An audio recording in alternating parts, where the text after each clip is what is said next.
Wassalamualaikum warahmatullahi wabarakatuh. Baiklah, kami dari kelompok 2. Di sini kami akan membahas mengenai pencemaran tanah yang ada di sekitaran perumahan Manunggal. Pencemaran tanah merupakan keadaan di mana bahan kimia buatan manusia masuk dan mengubah lingkungan tanah yang alami. Pencemaran tanah yang berasal dari limbah domestik yang dapat berupa sampah plastik, sampah kertas, dan sisa-sisa makanan yang dibuang dengan sembarangan. Nah, selanjutnya untuk penilaian parameter dari kualitas tanah itu biasanya dibagi menjadi 2, yaitu parameter fisik dan parameter kimia.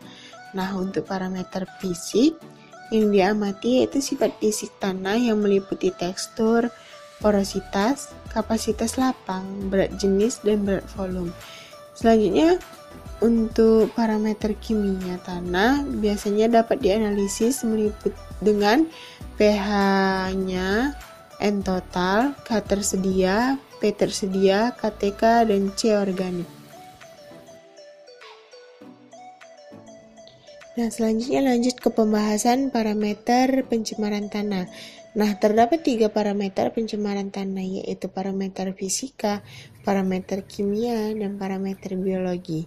Yang pertama ada parameter fisika. Nah, di sini berdasarkan tekstur dan warna tanah. Tanah yang tercemar memiliki tekstur keras dan kering, serta mengalami perubahan warna menjadi lebih cerah. Yang kedua, di sini ada parameter kimia, yang dimana didasarkan pH dan kandungan kimia. Tanah tercemar memiliki pH asam atau basa serta memiliki kandungan logam berat.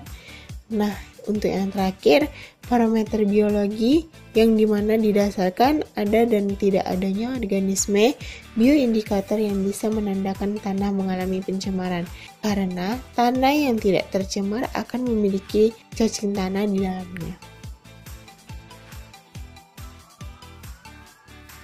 Pencemaran tanah adanya dikarenakan bahan kimia seperti polutan atau kontaminan yang berada di dalam tanah, serta bisa menjadi racun.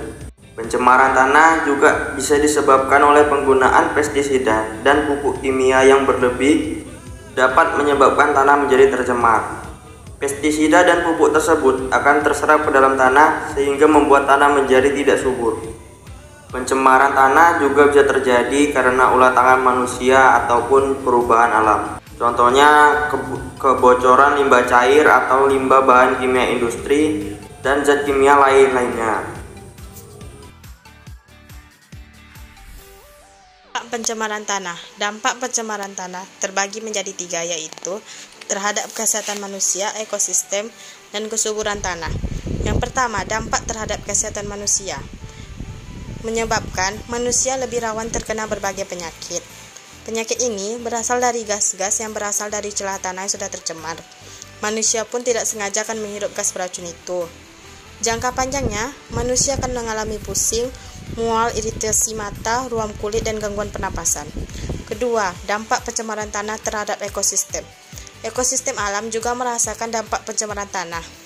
Keseimbangan ekosistem pun terganggu karena tanah sudah berubah komposisinya. Akibatnya, tidak ada tanaman dan hewan yang bisa bertahan hidup dari tanah dan air yang sudah tercemar. 3. Dampak terhadap kesuburan tanah. Tanah yang sudah berubah komposisinya dan mengandung terlalu banyak bahan kimia sudah tidak layak dan sulit ditumbuhi tanaman. Cara menanggulangi pencemaran tanah. 1. Menghindari aktivitas pertanian berlebihan. Pertanian merupakan hal yang biasa dan boleh dilakukan, tetapi tidak boleh terlalu berlebihan. Yang kedua, mengurangi waste footprint terhadap manusia. Yang ketiga, pencucian tanah. Yang keempat, bioremediasi. Yang kelima, kurangi barang kemasan. Yang keenam, berhenti membuang sampah di tanah ataupun buang sampah sembarangan. Yang ketujuh, berkebun organik. Demikianlah hasil dari penjelasan kami. Mohon maaf apabila ada kesalahan dan kekurangan. Kami ucapkan terima kasih. Wassalamualaikum warahmatullahi wabarakatuh.